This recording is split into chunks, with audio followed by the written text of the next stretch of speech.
A busca pela perfeição tornou-se a norma no mundo de hoje, onde a insatisfação crônica, o esgotamento, a depressão e a ansiedade reinam supremos. Nos sujeitamos a padrões irrealistas e perseguimos rigorosamente um ideal impossível de alcançar. Anúncios nos mostram momentos de pessoas bonitas desfrutando de sua bebida favorita, dançando entre uma multidão de modelos com rostos sempre sorridentes. Essa imagem intransigente de felicidade perfeita grita para nós. É assim que sua vida deveria ser. E assim, tentamos imitar a sublimidade de um ideal de estilo de vida. Gastamos fortunas aprimorando a nós mesmos, nossas vidas e nosso ambiente, e em seguida inundamos as mídias sociais com fotos e vídeos para mostrar ao mundo o requinte de nossas vidas. A perfeição é o que precisamos para alcançar. Um rosto perfeitamente simétrico, um corpo perfeitamente esculpido, cabelo perfeito, pele, queixo, casa, amigos, família, parceiro, filhos, férias, ou em suma, uma existência sem falhas. Mas isso não é apenas impossível e cansativo de perseguir. Também não é natural no que diz respeito à visão de mundo japonesa do wabi-sabi. O wabi-sabi rejeita a busca da perfeição e abraça a realidade da imperfeição. A filosofia por trás do wabi-sabi pode nos ajudar a escapar da roda do hamster e perseguir uma vida ideal e nos ensina a apreciar a existência como ela é, perfeitamente imperfeita. As classes governantes japonesas do século XV adoravam exibir sua riqueza e consumiam seu chá em xícaras chinesas detalhadas, de preferência na lua cheia. O monge zen Murata Shuko, no entanto, procurou mudar a cerimônia de uma celebração de riquezas para um assunto mais sóbrio, usando produtos simples de fabricação japonesa.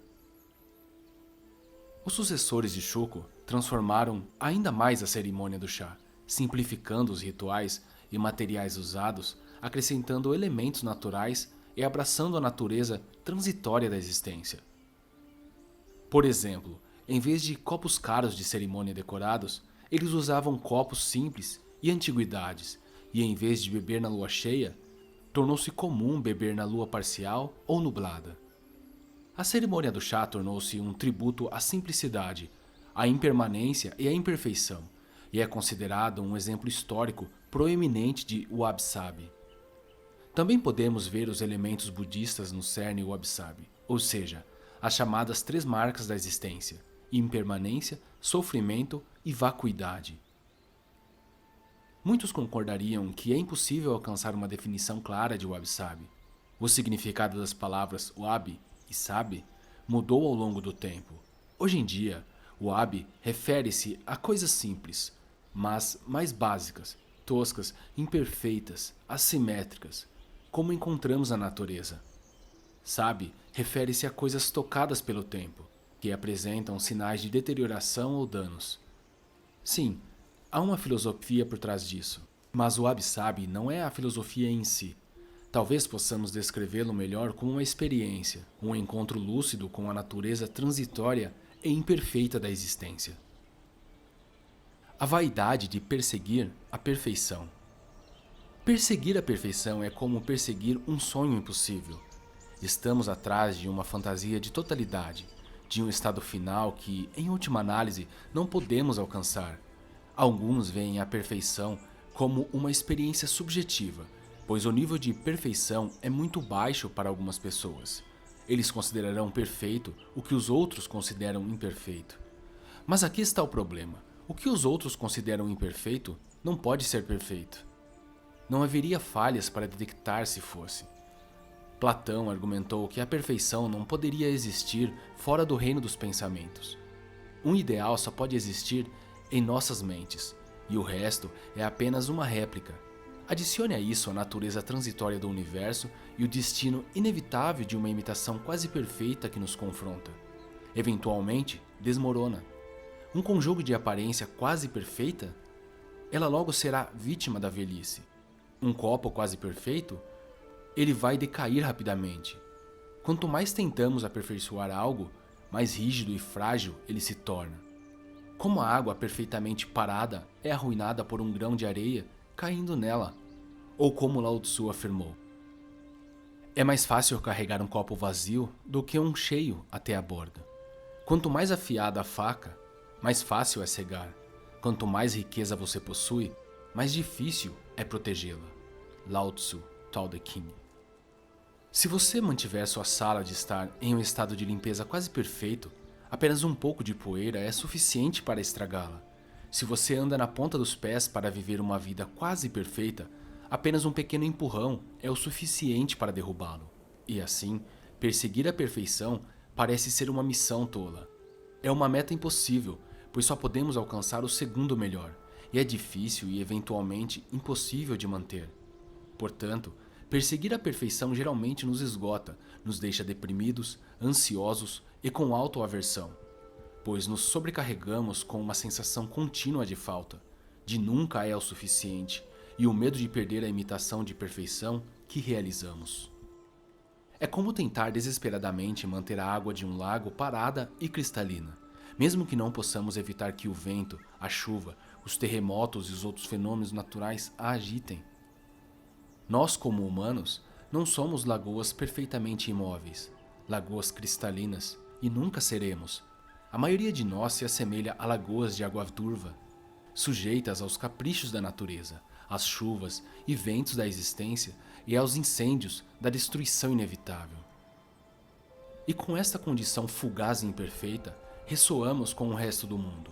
A imperfeição, não a perfeição, é o estado natural. Agora, isso é uma tragédia? Do ponto de vista do Wabi-Sabi, não. Pelo contrário, é a beleza da imperfeição. O abraço da imperfeição. Abraçar a imperfeição não significa que não devemos nos aprimorar.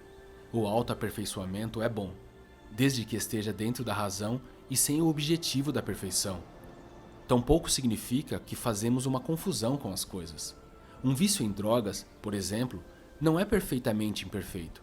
Em vez disso, é uma consequência da incapacidade de aceitar as imperfeições e a dor da vida e um método desesperado para banir todos os elementos dolorosos do estado emocional de alguém.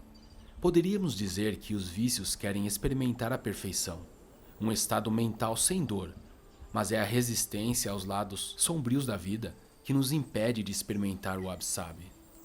Em termos budistas, essa resistência leva à insatisfação, ou dukkha, pois nos recusamos a aceitar a realidade, que a vida é inerentemente falha e que nada a que nos apegamos permanece o mesmo. Portanto, o desejo de perfeição é uma forma de apego. Nos apegamos a uma ideia ou visão grandiosa de como as coisas deveriam ser, e o apego está na raiz do sofrimento. Somente permitindo que essas fantasias de perfeição se dissolvam, podemos nos libertar de sua tortura. A existência não tem padrões. Nenhuma pedra, árvore ou montanha precisa atender a requisitos específicos. A natureza simplesmente traz essa manifestação ao mundo antes que elas murchem e desapareçam. O Wabi-Sabi é a experiência de como as coisas são, não como deveriam ser, em sua condição imperfeita e transitória. É preciso estar profundamente consciente da impermanência do mundo, disse Dogen, fundador da escola Soto do Zen Budismo. Envelhecimento, assimetria, deformidade, dano, decadência, morte. Aceite-os como parte intrínseca da natureza e você poderá começar a ver a beleza deles. Como fez o imperador estoico Marco Aurélio. Ele escreveu seu momento Wabi-Sabi da seguinte forma: devemos lembrar que mesmo a inadvertência da natureza tem seu próprio encanto, sua própria atratividade. A maneira como os pães se abrem no forno, os cumes, são apenas subprodutos do cozimento. E, no entanto, de alguma forma agradável, eles despertam nosso apetite sem que saibamos o porquê, ou como os figos maduros começam a estourar. E azeitonas, prestes a cair, a sombra da podridão dá-lhes uma beleza peculiar. Marco Aurélio. As criaturas vivas devem envelhecer. Tudo o que foi criado deve quebrar. Esta é a ordem natural das coisas. Poderíamos nos perguntar ironicamente: há algo mais perfeito do que o desdobramento consciente imperfeito da natureza?